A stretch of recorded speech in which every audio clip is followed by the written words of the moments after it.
Mesdames et messieurs, bienvenue dans Perfect Actu. C'est toujours un plaisir de vous présenter cette émission.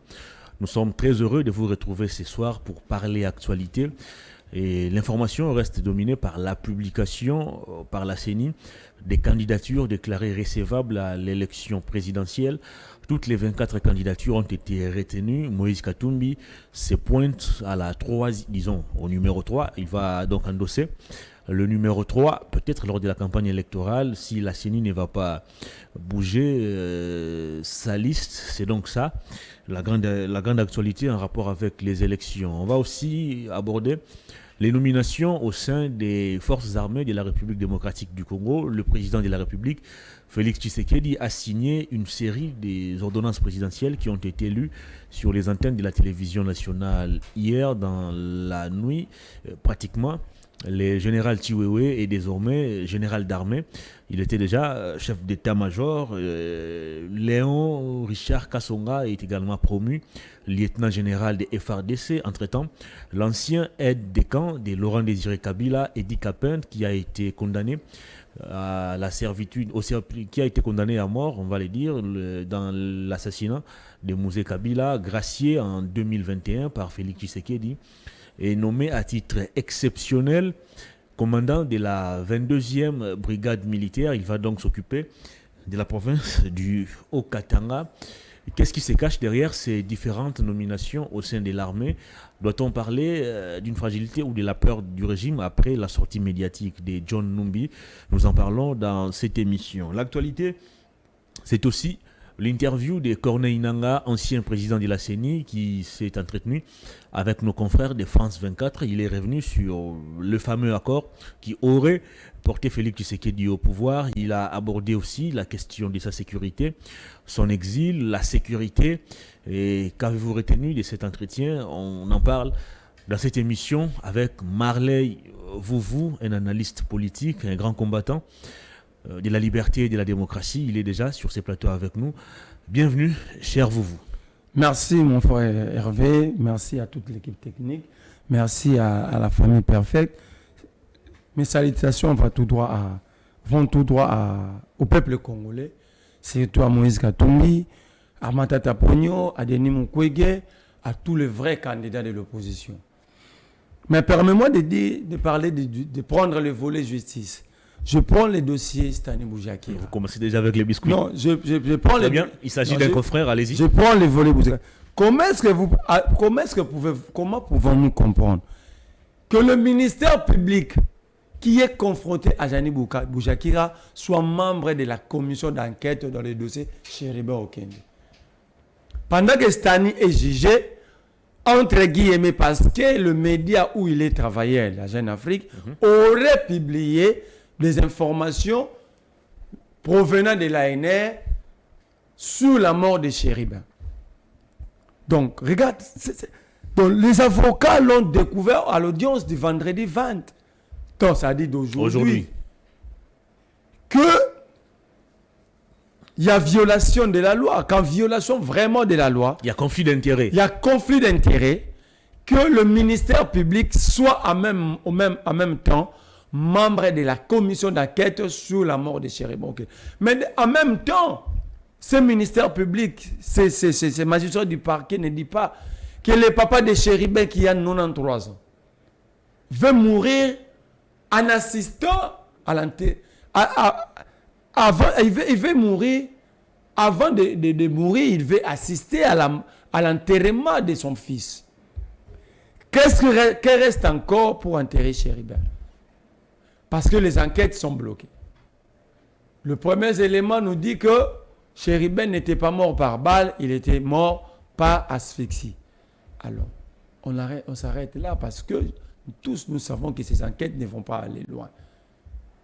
Mais ici, nous voulons, il n'y a même pas question que la défense des Stanis puisse réquiser le ministère public. Le ministère public lui-même, s'il a de l'honneur, il n'a qu'à se retirer de ces dossiers. Parce qu'il y a conflit d'intérêts. Il ne peut pas être juge et partie. Même le juge, la chambre où Stani est présenté, eux-mêmes ne voient pas que le magistrat à côté, le parquet à côté est membre de cette commission. Comment est-ce qu'on peut juger quelqu'un sur un dossier et celui qui est censé d'enquêter sur le dossier soit encore membre et soit confronté? Ça dit, je manque quand même des mots. Ici, ça prouve en suffisance que Stani Boujakira a été arrêté rien que pour faire mal à la famille, à Stani et à sa famille. Rien de justice. Donc, le déroulement de l'affaire ne garantit pas un procès équitable. Ne garantit pas un procès équitable. Il y a vraiment conflit d'intérêts. Ces magistrats devaient rester dans l'ombre d'ailleurs, suivre le procès de loin et décoder à partir de la défense ou des dires de Stani pour peaufiner le résultat de leur enquête. Mais prendre la même personne... Peut-être renforcer aussi l'argumentaire du ministère public. Voilà. Mais prendre la même personne, faire de lui le parquet dans le procès où Stani est jugé pour la même affaire, ça dit qu'il y a un problème. Très bien. Et je dis à Stani de tenir, d'être fort. On continue de suivre de près ces dossiers. Mais aussi le cas honorable Moukibaye. Absolument. Ça fait ça. Il attend l'arrêt ça fait ça, en rapport avec ça fait ça, sa requête 53 introduite à la jours, Cour constitutionnelle. Ça fait ça 53 jours qu'un père de famille est privé de l'affection de ses enfants et de sa femme, de sa famille biologique, de son père. Parce qu'il y a des gens qui ont décidé de le mettre loin de sa famille. Le père de famille, est-ce que c'est que ses enfants ressentent? Seul Dieu sait. Comment Kamouleta? On me dit qu'il est pasteur. On me dit que Kamouleta est pasteur. Je m'adresse aux fidèles de l'église de Kamouleta. Voici votre pasteur qui vous ment en prêchant l'évangile de Jésus-Christ. Il est incapable de respecter son travail et les règles de son travail. La loi, elle est claire. La loi, elle est claire. Lorsque la Cour constitutionnelle est saisie, la Cour dispose que de 30 jours. La Cour a été saisie dans l'affaire Moukibaye le 1er juin 2023. Exactement. La Cour devait rendre l'arrêt sur cette affaire le 1er août, le 1er juillet au plus tard. Mais jusqu'aujourd'hui, nous sommes au mois d'octobre. Nous sommes d'ailleurs fin octobre. Que la Cour ne dit mot. Mais ce type-là, Kamouleta, continue quand même d'aller prêcher l'évangile de Jésus. C'est magistrat. Non, ici, il est magistrat, mais il est aussi pasteur. Je prends le volet pasteur. Parce que être chrétien, ça veut dire marcher selon Christ. Est-ce que Christ était injuste? Est-ce que Christ ne respectait pas les textes? Alors, ceux qui vont à l'église où Kamouleta prêche, et les gens qui acceptent que Kamouleta leur impose la main, est-ce qu'ils reçoivent la malédiction ou la bénédiction? J'ai l'impression comme si c'était une analyse que je faisais avant même de monter sur ces plateaux. Nous avons une justice très sévère vis-à-vis des compatriotes qui font preuve de dérapage dans leur langage peut-être, mais la même justice est tendre vis-à-vis des détourneurs, des pilleurs. Il y a deux justices ici au Congo. Il y a une justice qui est prête à tout pour sauver un régime aux abois. Mais il y a une justice qui est prête à tout pour protéger des détourneurs, des tueurs. Voilà pourquoi j'ai dit qu'il y a une justice très sévère vis-à-vis des Moukibaye, des Barnabé Milingano, des Salomon. Par exemple, je prends le cas de mon grand frère Barnabé Milingano.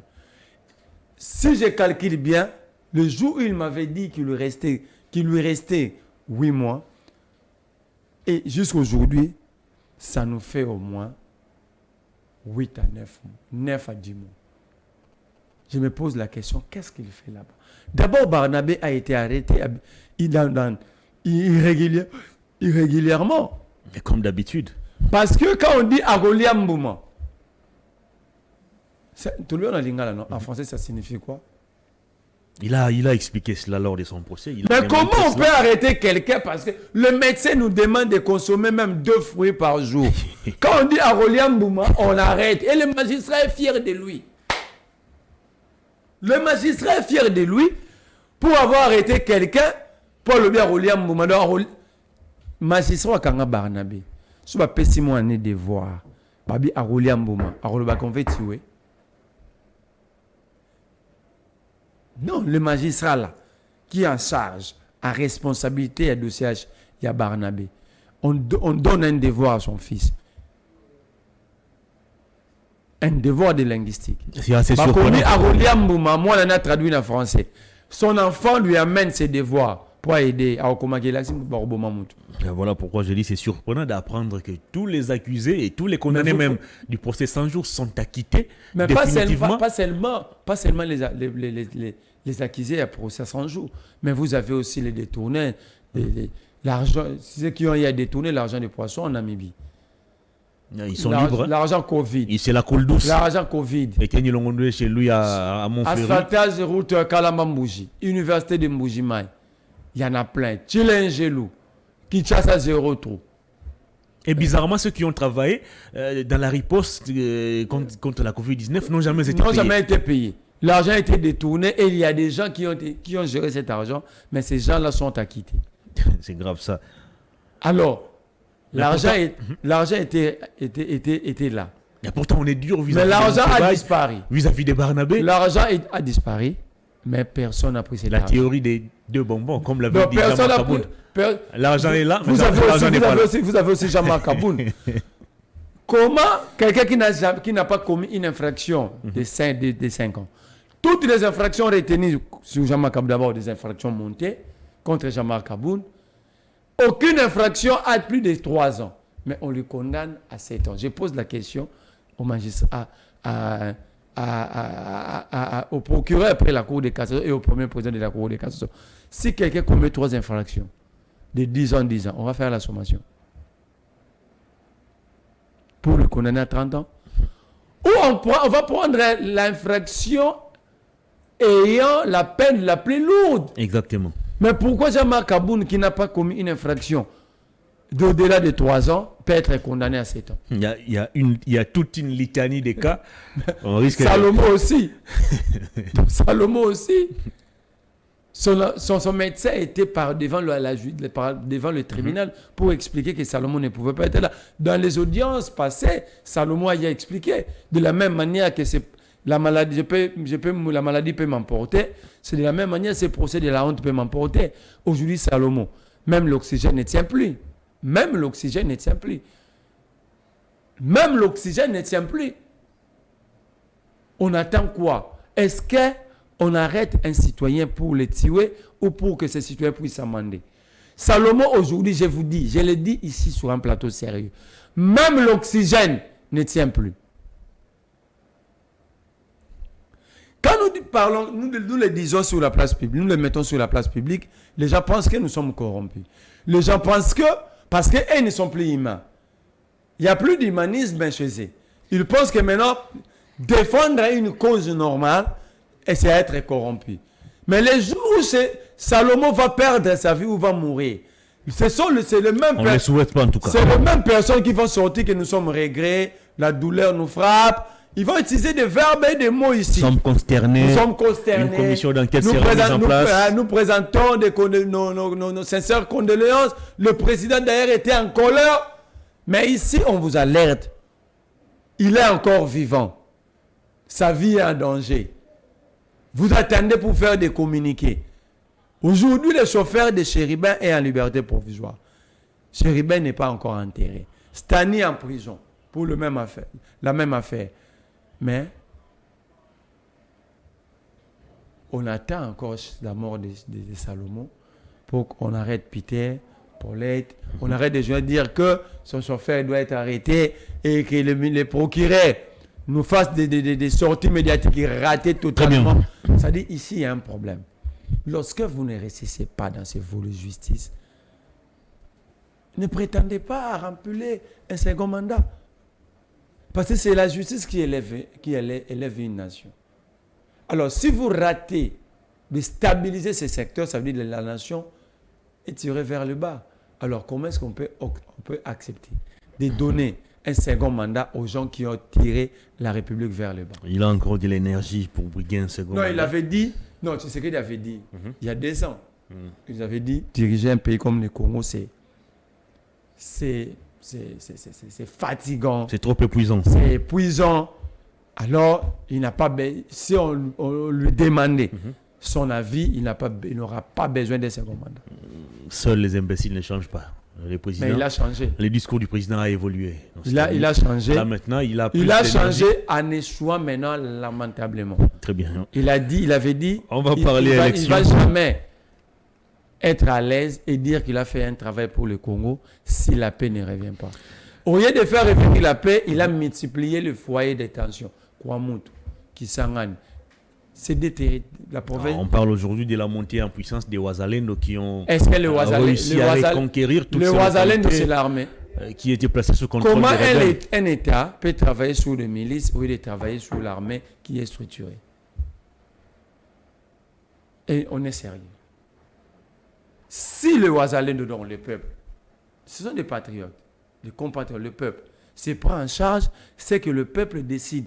Quand le peuple décide de déclencher l'article 63 de la Constitution, c'est que le peuple sait que... 63 demande à tout... 64 demande au peuple de résister à tout celui ou à un groupe d'individus qui veut diriger le pays, lui diriger par force en violation des prescrits. Mais l'article 63 veut que le peuple puisse défendre la République au camp de menaces. Ici, le peuple se prend en charge aux vies et aussi des structures reconnues pour défendre la République, c'est-à-dire ces structures ont échoué. Merci. On va parler cette fois-ci actualité. La CENI a publié depuis hier la liste provisoire des candidatures déclarées recevables à l'élection présidentielle et tous les 24 dossiers de candidatures ont été retenus contre vents et marées.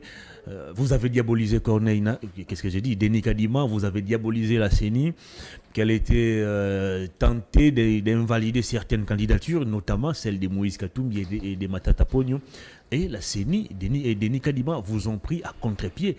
Tous les dossiers de candidature ont été déclarés recevables. Alors, pourquoi avoir diabolisé Denis Kadima, qui vous a prouvé aujourd'hui qu'il est réellement impartial, il n'est pas partisan? L'impartialité de la CENI ne se définit pas par la publication de ces listes. Denis Kadima fait les Ponce Pilate. Comment ça? Je vous dis, nous n'allons pas abandonner. Nos yeux maintenant sont tournés vers la Cour constitutionnelle. Et Kamouleta. Parce que Kamouleta, c'est l'homme orchestré. Kamouleta est prêt même à aller laver les sous-culottes de Félix Tshisekedi. Non. Mais il lui a tout donné. Comment ça? Il lui a tout donné. Il lui a donné Moukébaï. Il lui a donné plusieurs individus. Lui-même, Kamouleta décide de juger Matata Ponyo en violation de l'article 47 de la Constitution, qui fait que les droits à la santé et à la sécurité alimentaire sont garantis. Dit que les droits à la santé et à la sécurité alimentaire est garanti. Kamouleta sait que le manque, si pas laver les sous-culottes de Tshisekedi, c'est d'aller juger même... Pas des mots trop forts. Non, pas des mots trop forts. C'est la vérité. Il faut les retirer. Non, il faut les retirer. Non, retirer quoi? Il s'agit d'un chef de corps. Vous n'allez quand même pas vous adresser de lui avec un langage chef de corps qui frôle... Un chef de corps qui viole la loi. Si les chefs de corps qui respectent les textes et qu'ils verraient être respectés, Moukeba, il fait quoi en prison? Est-ce que c'est lui qui a arrêté Moukeba? Bon, mais Moukeba a introduit un arrêt. Il a été saisi. Une requête plutôt à l'arrêt de la Cour constitutionnelle qui attend encore son arrêt. Oui, Moukeba a saisi la Cour constitutionnelle où lui, il est le patron. Vous le dites bien. Mais quand on met le dossier Moukeba à côté, qui juge Matata Ponyo? Qui viole la Constitution contre Matata Ponyo? Mais il a estimé que la loi n'interdisait pas des poursuites contre Matata Ponyo. Quelle loi? Quelle est cette loi? Tenez. L'union sacrée dans le dossier Matata Ponyo, l'union sacrée vient de confirmer son caractère pressing. Comment ça? Je demande à tout Congolais, si vous estimez être sale, allez vous nettoyer dans l'union sacrée. Donc vous considérez l'union sacrée comme une blanchisserie? Mais c'est vrai. Parce que, dites-moi, par quel miracle Patrice Kitté peut être blanchi dans ce dossier? C'était lui le ministre des Finances. C'est à lui de nous dire est-ce que l'argent était arrivé à la destination où Matata Ponyo avait pris. Il s'est expliqué. Il a dit que ce n'est pas son adhésion dans l'union sacrée qui justifie le blanchiment qu'il a. Mais il est blanchi pourquoi? Il a donné l'explication. Si ce n'est pas son adhésion, c'est quoi maintenant? Lui, il dit, selon ses avocats, Notre client a présenté le bordereau. Et ce bordereau prouve en suffisance que l'argent était arrivé à la destination. Ça dit chez Goblet. Qui est Goblet? C'est le chef d'entreprise qui s'occupait de Bukangalonzo, le Sud-Africain. Alors, si l'argent était réellement arrivé chez Goblet, que Goblet aussi n'a pas nié, que fait Matata Ponyo maintenant? Kamouleta a une explication à nous donner?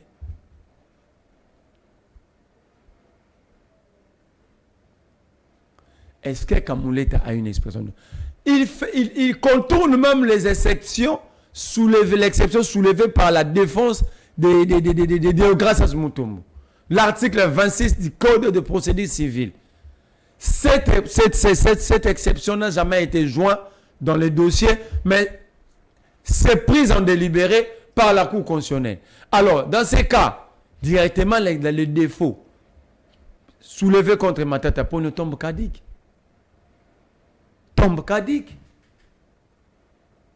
Comment est-ce que Kamouleta a dit maintenant va utiliser ces défauts pendant que ces défauts tombent caducs au regard de la prise en délibéré de l'exception soulevée par le conseil dédié de Gracias Mutombo?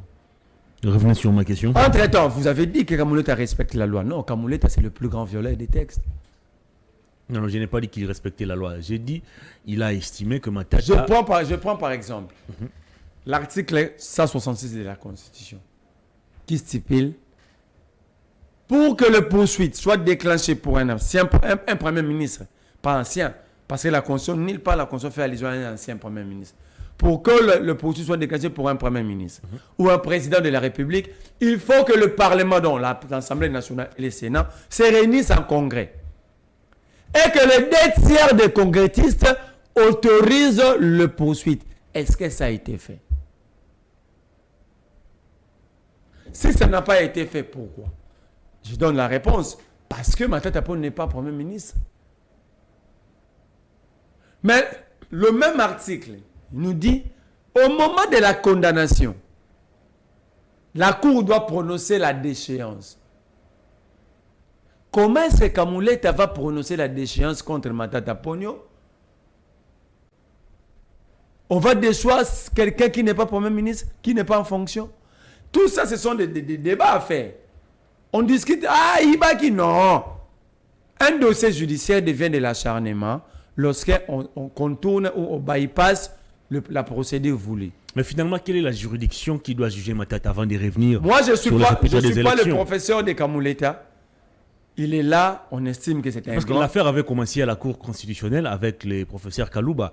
Il a estimé que la Cour était incompétente pour juger Matata. Kamouleta a violé l'article. Le dossier a été envoyé à la Cour de cassation. Kamouleta a violé l'article 168. Et la Cour de cassation a aussi fait savoir qu'elle n'était pas en mesure de juger Matata. Mais Kamouleta... Alors, finalement, quelle est la juridiction qui doit juger Matata? Kamouleta a violé l'article encore 166, vous venez de les relever.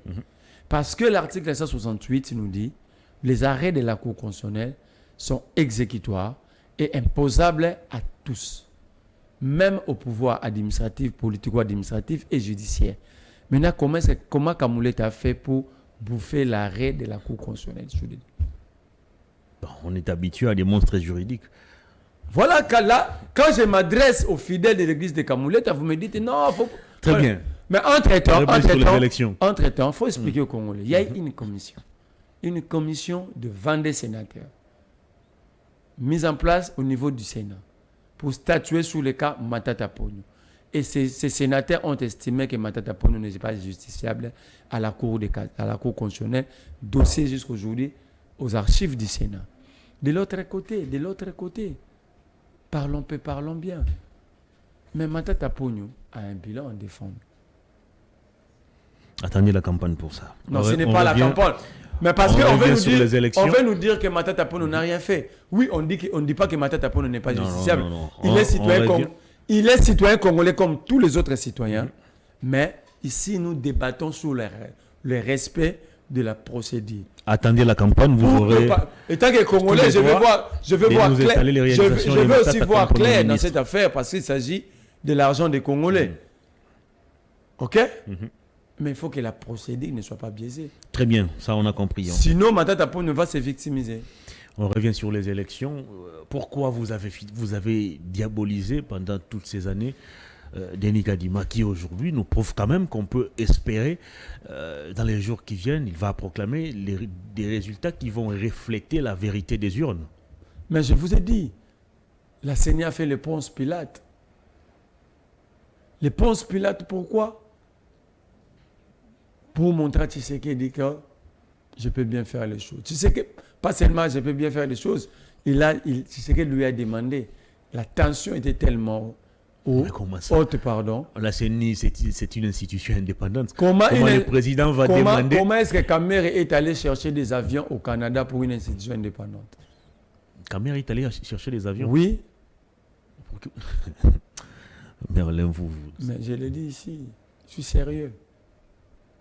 Kamere était parti pour participer au Forum économique Canada-Afrique où il était parti pour... Chez Bombardier, une société canadienne. Retenez les noms, pose la question à Kamere. Si la CENI est indépendante, nous savons que la CENI, c'est une institution indépendante qui jouit de l'autonomie administrative et financière. Mais posez maintenant la question, qu'est-ce que Kamere faisait dans les affaires CENI? En tout cas, ça reste à vérifier. C'est-à-dire, ici, la CENI a fait le Ponce Pilate. Mais entre-temps, nous disons bravo à Kadima. Mais faire le Ponce Pilate nous a aidé quand même à maintenir nos candidatures. Maintenant, nous regardons Kamouleta. C'est lui, Beta Boma et Talingaïté. Non, ça là, on a ligne. Non, mais attendez, si Kamouleta constate qu'il y a des candidatures qui violent la loi et que la Cour, pas Kamouleta comme individu, mais c'est la Cour qui va décider de valider ou d'invalider une candidature. En quoi c'est un crime? La Cour... En quoi ce serait un crime? Non, ici, il ne s'agit pas des candidats. Il ne s'agit pas des candidats qui ont déposé des documents, des dossiers en moitié ou avec erreur. Il s'agit de la volonté d'un groupe d'individus à invalider d'autres Congolais. Par exemple, Katumbi fait mal. En quoi Katumbi fait mal? Dans beaucoup de choses. En quoi, par exemple? Katumbi, je vais vous donner un exemple. Katumbi est différent de Tshisekedi. Katumbi, c'est un manager et un visionnaire. Les managers visionnaires et surtout un grand leader. Quand je parle de du leadership de Katumbi, je ne parle pas du leadership simplement en termes de vision. Katumbi a un grand leadership, populaire et visionnaire. C'est-à-dire, vous faites le mélange de ces deux qualités, Katumbi est le bon candidat pour le Congo. Il est pointé du doigt accusateur par les chefs de l'État comme auteur de la destruction de la province du Grand Katanga. Mais Tshisekedi parle de la SNCC. C'est ce qui prouve que Tshisekedi ne maîtrise pas le Congo 5 ans plus tard, ni le fonctionnement de la République.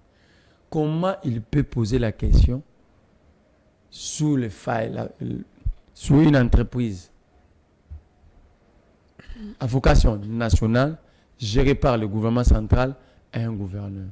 C'est comme si moi et vous sortez ici pour poser la question à Jean-Denis Ngobila, pourquoi Onatra est en faillite. C'est ça, tu sais. C'est une raison de plus et une motivation de plus pour que Tshisekedi ne soit pas élu. Parce que lorsqu'il ne maîtrise pas le fonctionnement de l'État, il va être chef de l'État pour faire quoi? 5 ans est largement suffisant pour un individu intelligent, sage, avec plusieurs maîtrises, de comprendre les choses. Mais Tshisekedi nous démontre qu'il n'a pas compris. Il ne maîtrise pas le fonctionnement de l'État. Il pose une question comme ça à un gouverneur. Alors, quel est le deuxième avantage de Katumbi? L'opposition de l'époque. La majorité de l'époque et la société civile, nous avons tous dit aux Congolais, le maire gestionnaire de la République s'appelle Moïse Katumbi. Kamer à l'époque disait même, si vous voulez apprendre la bonne gestion, il faut aller au Katanga consulter Moïse Katumbi.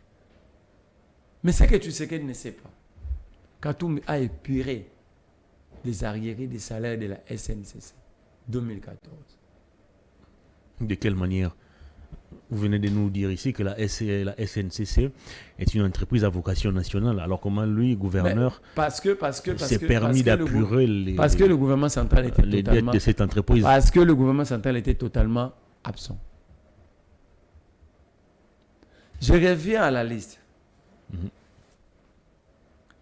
Nous disons à Kamuleta, nous n'allons tolérer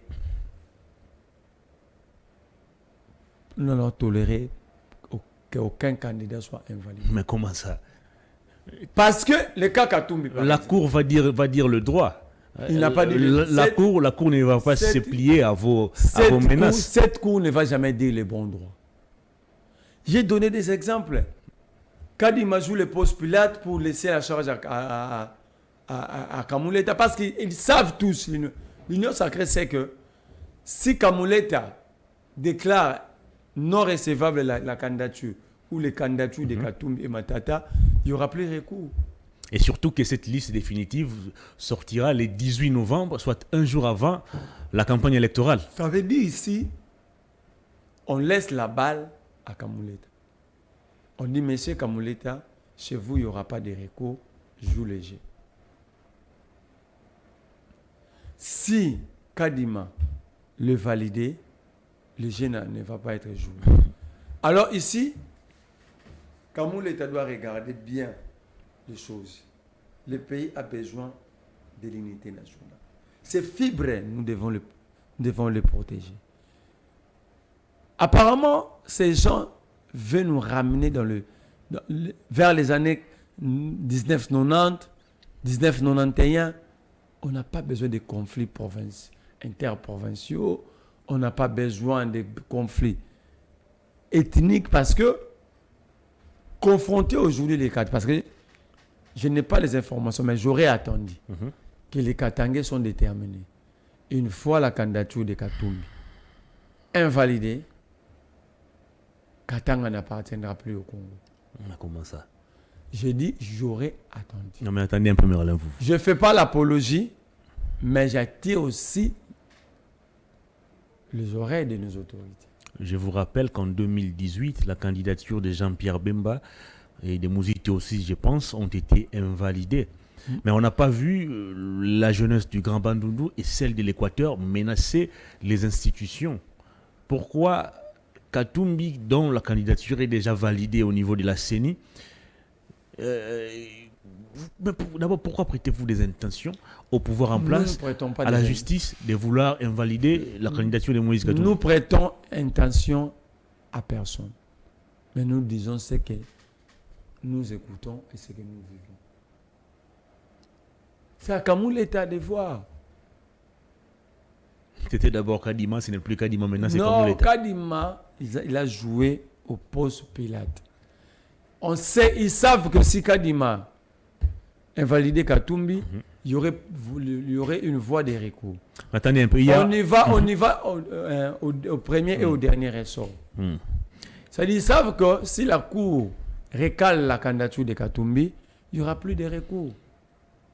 Attendez un peu. Il y a 24 dossiers de candidature qui ont été déposés à la CENI. Tous ces dossiers ont été déclarés recevables. Alors, pourquoi on chercherait à invalider seulement le candidat Moïse Katumbi Tchapoué? Il représente quelle menace ou quel obstacle pour la réélection du candidat Félix Tshisekedi? Hervé, vous maîtrisez le mystique du chiffre 3. Ce n'est pas encore la campagne. Non, je ne fais pas la campagne. Le chiffre 3... Ça signifie quoi? La résurrection?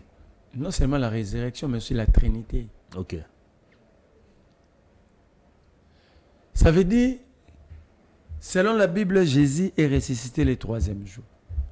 Mais on nous a dit que le Congo, c'est un pays mort. par un président de la République. Vous avez commencé à parler de l'invalidation de la candidature de Katumbi bien avant que la CENI ne puisse publier sa liste provisoire. Je vous donne la raison. C'est cette liste qui a attribué à Katumbi le numéro 3. Vous m'avez posé la question. Alors, pourquoi Katumbi... N'est-ce pas un raccordement frauduleux? Vous m'avez posé la question en quoi Katumbi dérange, en quoi Katumbi fait mal. Allez-y. Je vous démontre. Katumbi fait mal parce qu'il est le numéro 3. Oh. Parce que le numéro 3, c'est la Trinité, c'est la résurrection. Jésus, selon la Bible, Jésus est ressuscité le 3e jour. Il y a 3 personnes à dire. Merlin, tout ça est arrivé après. Mais justement, j'ai répondu à votre question que la CENI a fait le Ponce Pilate. Nous avons... Non, vous n'avez pas répondu à ma question. Katumbi menace, et plutôt représente quelle menace ou représente quel obstacle quelle menace pour la réélection de Félix Tshisekedi? Katumbi est le champion de la bonne gouvernance. Je vous ai dit tantôt, il n'y a aucune entreprise de Katumbi en faillite. Mais il y a des gens qui ont mis en faillite les entreprises même de l'État. Katumbi fait peur parce que il a la capacité de changer une société, une communauté. Vous avez vu, Katumbi a pris Mazembe où? Il a ramené Mazembe où? C'est ça en fait.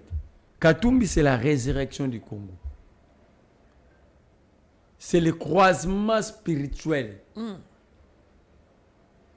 reconnu dans la Trinité, le Père, le Fils et le Saint-Esprit. Je l'ai dit pourquoi. Il y a des gens qui dirigent un pays mort, mais il y a quelqu'un qui veut faire résister ce pays-là. Et comme Dieu ne ment jamais, il lui donne le chiffre de la résurrection. Très bien, on va évoluer. Le chiffre 3. Donc, nos yeux sont tournés vers Kamuleta parce que c'est lui maintenant qui va exécuter le plan. Katumbi n'est-il pas en ordre avec la loi? Katumbi est en ordre. Mais simplement... Alors pourquoi cette agitation si Katumbi est en ordre? On est en politique. Je n'ai pas entendu l'union sacrée menacée. Je n'ai pas entendu si la Cour invalide la Mouka, Nouvel Élan. Si la Cour invalide Katumbi aujourd'hui, vous allez faire recours. Nous disons que Katumbi doit être là pour préserver l'unité nationale et l'inclusivité. Même s'il n'est pas en harmonie avec la loi, il doit être là. Katumbi est entouré des éminents professeurs, des éminents juristes et des éminents politiques. D'ailleurs, avec une grande expérience, comment Katumbi peut présenter un document qui est faux? Alors calmez-vous, ne vous agitez plus. Nous sommes calmes, on parle de leur velléité, de leur décision machiavélique d'invalider 2 candidats, Katumbi et Matata. Et pourquoi on va invalider aussi Matata Ponyo? C'est pour eux, avec tout illettrisme, ils pensent que quand vous avez un dossier à justice, vous ne pouvez pas être candidat. Or, il y a moyen pour Matata d'être candidat parce qu'aucun jugement le condamne au jour d'aujourd'hui d'être candidat. Évoluons. Parlons cette fois-ci des nominations au sein de l'armée. Le chef de l'État a signé quelques ordonnances présidentielles qui ont été lues sur les antennes de la télévision nationale et ces ordonnances concernent principalement les officiers de l'armée. On parle de l'élévation en grade du général Christian Chiwewe qui est promu général d'armée. On parle du général Léon Richard Kassonga qui est lieutenant général des FARDC. On parle d'Eddie Capen qui revient encore, cette fois-ci nommé à titre exceptionnel comme commandant de la 22e brigade militaire, je pense. Et il va donc superviser la province du Haut-Katanga. D'une manière générale, comment analysez-vous ces nominations qui interviennent quelques jours après la vidéo devenue virale et largement relayée sur les réseaux sociaux de John Numbi qui menaçait le pouvoir, qui a appelé les militaires à commettre des actes contraires à la loi? Est-ce que c'est la peur qui anime désormais le régime? Vous pensez que Félix Tshisekedi va déjà verrouiller là où ça peut faire mal? Une réaction de la paix. Aujourd'hui, j'ai la certitude que c'est un régime de faiblard. Un régime qui ne peut pas résister. Un régime où les gens ont peur matin, midi, soir. John Numbi en exil. Il vous fait une vidéo. Il dit des choses. Demain, il y a agitation. Comment tout un régime peut se focaliser sur un individu? Le régime s'est focalisé sur qui? Mais sur John Numbi. Dès que John Numbi a tenu parole, Tshisekedi s'agite. Il envoie Chioué d'organiser des parades et dire des choses qui ne tiennent pas. Le général Chioué organise des parades depuis longtemps. Ce n'est pas le président qui lui demande de le faire. Cette fois-là, ça fait partie de ses prérogatives. Cette fois-là était exceptionnelle. Il dit, un militaire qui va porter l'ancienne tenue sera puni. Chioué doit nous dire comment que ça fait 6 mois où l'armée a changé de tenue, mais pour qu'il puisse avoir des militaires qui porteraient jusqu'à aujourd'hui les anciennes tenues. C'est-à-dire, il nous dit, moi, Chioué, j'ai échoué.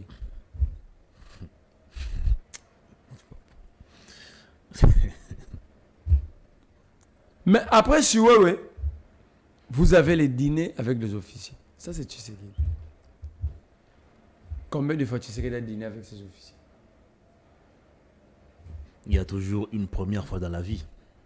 Mais les circonstances le diffèrent. 2 jours après, il y a des nominations. Oh non, je salue Edi Kapen, c'est un papa pour moi. Mais pour le pays, nous sommes censés déduire la vérité.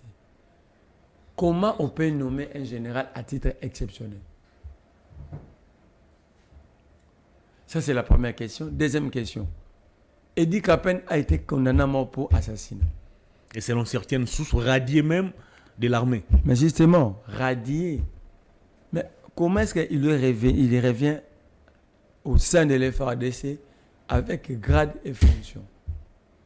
J'ai posé cette question à Maître Yves Kazadimpunga, un avocat qui maîtrise la loi, un chevronné. Il m'a expliqué les choses. Et j'ai compris juridiquement, ça ne tient pas. Juridiquement, ça ne tient pas. Donc, il y a un problème, même dans les nominations. Au-delà, on a un problème de construction de routes, de donner pain et l'eau, électricité aux Congolais, de construire les écoles, les hôpitaux. Ils sont même en conflit avec la vérité et la réalité. On nomme Edi Kapende au Grand Katanga pour faire ombrage à John Numbi. Mais si quelqu'un qui est en exil, il vous dit que je vais faire un coup d'État, vous paniquez comme ça. On risque un jour de dire que dans telle période, nos frontières étaient vides. Mais non seulement pas ça.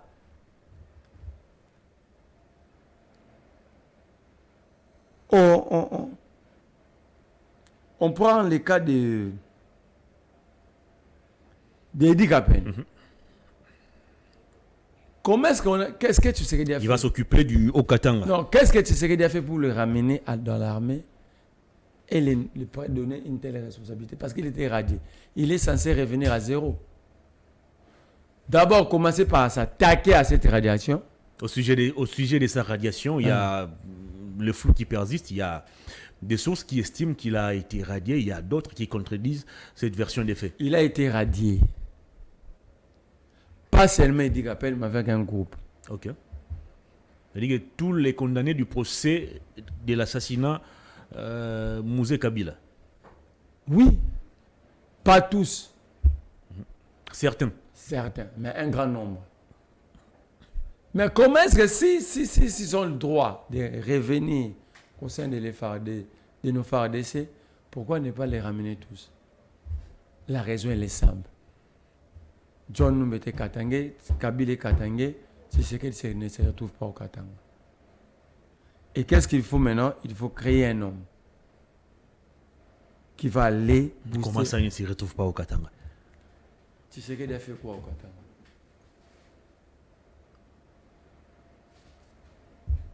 Les Katangais nous suivent. Le plus grand problème, c'est Tshisekedi lui-même. Ces dossiers, je ne veux pas trop m'attarder sur ça, parce qu'il y a violation, il y a égarement. Très bien. Il y a plusieurs choses au même moment.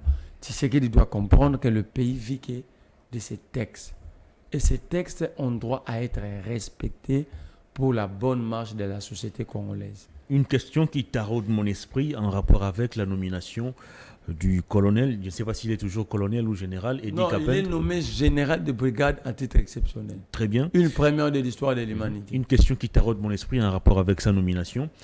Si, comme aide de camp de Laurent Désiré Kabila, Edi Kapend n'a pas été en mesure d'empêcher l'assassinat de Laurent Désiré Kabila, sera-t-il en mesure d'étouffer des incursions ou l'incursion des forces négatives? Je crois qu'il n'est pas là pour faire ça. Parce que Mais c'est un militaire. lui, il est au Katanga. Ah oui. Simplement, c'est une nomination politique. Il n'est pas politique. Non, lui, peut-être, il ne sait pas. Cette nomination est fondée sur la paix. John Numbi a parlé. La peur de qui? Tu sais que John Ou de quoi? De ce que John Numbi a dit. Il faut mettre un Katangé. Un Katangé qui peut jouer en leadership de la popularité pour faire mal à John Numbi. On ne règle pas les choses comme ça. On ne règle pas les choses comme ça. Tu sais qu'il doit cesser de se tromper au sommet de l'État. Mais tu sais qu'il a peur des coups d'État. Là, on parle des coups d'État militaires que moi, je ne soutiens pas. Mais les coups d'État exceptionnels, constitutionnels que Tshisekedi nous a fait ici. Il y a eu plusieurs coups d'État que Tshisekedi a organisés. RAM, son arrivée au pouvoir, il n'avait pas gagné les élections, c'était un coup d'État. Non, ça n'a jamais été prouvé. N'avez-vous pas suivi Corneille Nangaa récemment sur France 24? Il dit les résultats proclamés par la CENI étaient corrects et vrais.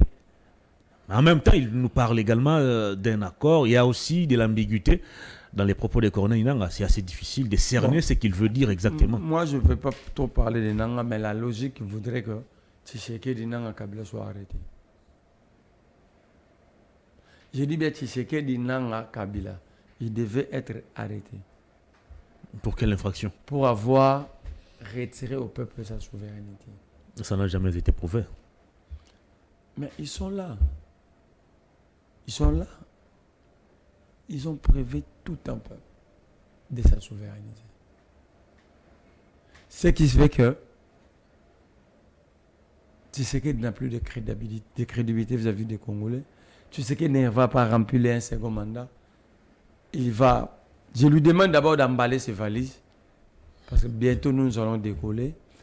Nous avons déjà la Trinité. Nous avons déjà... comment est-ce que je peux les qualifier? Nous avons déjà notre champion de la bonne gestion.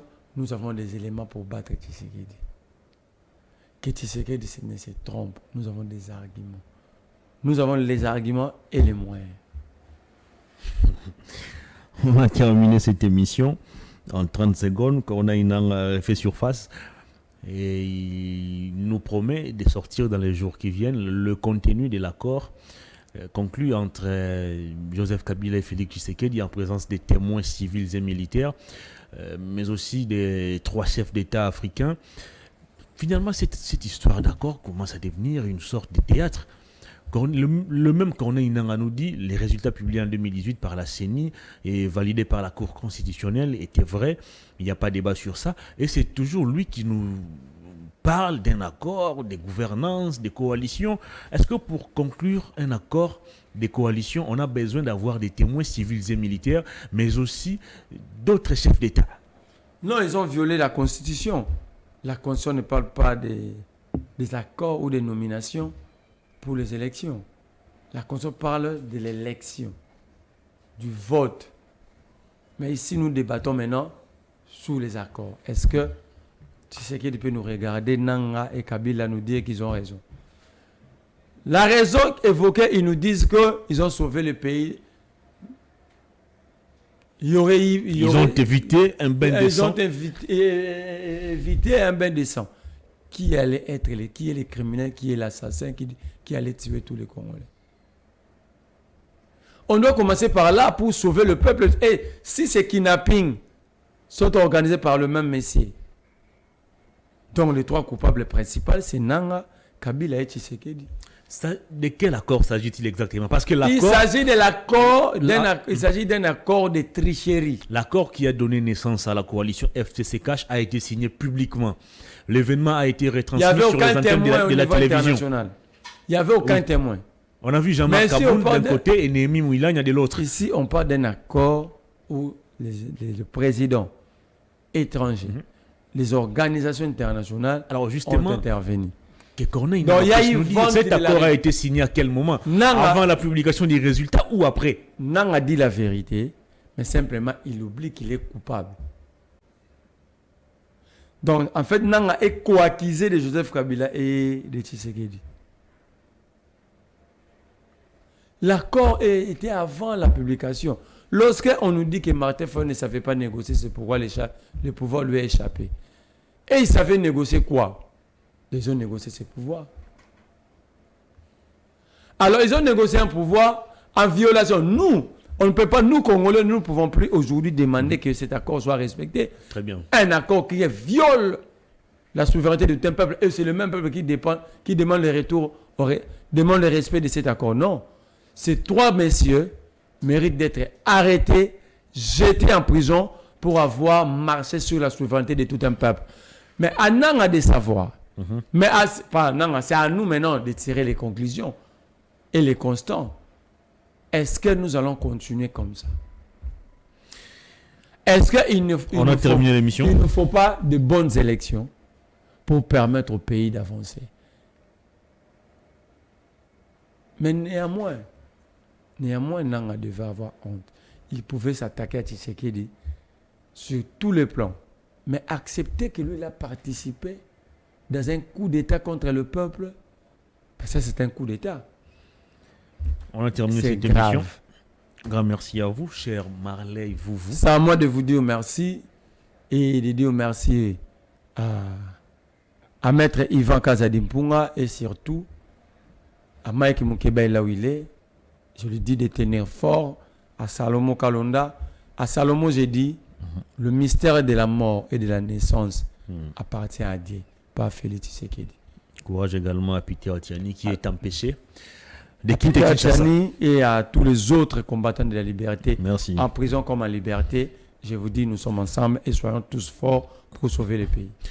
Fin de cette émission. Merci à vous, mesdames et messieurs, de l'avoir suivi. J'avais reçu pour vous Marley Vouvou. Il est analyste politique, comme je l'avais dit à l'entame de cette émission. Combattant de la liberté et de la démocratie. Merci à Clovis qui était du côté de la baie vitrée.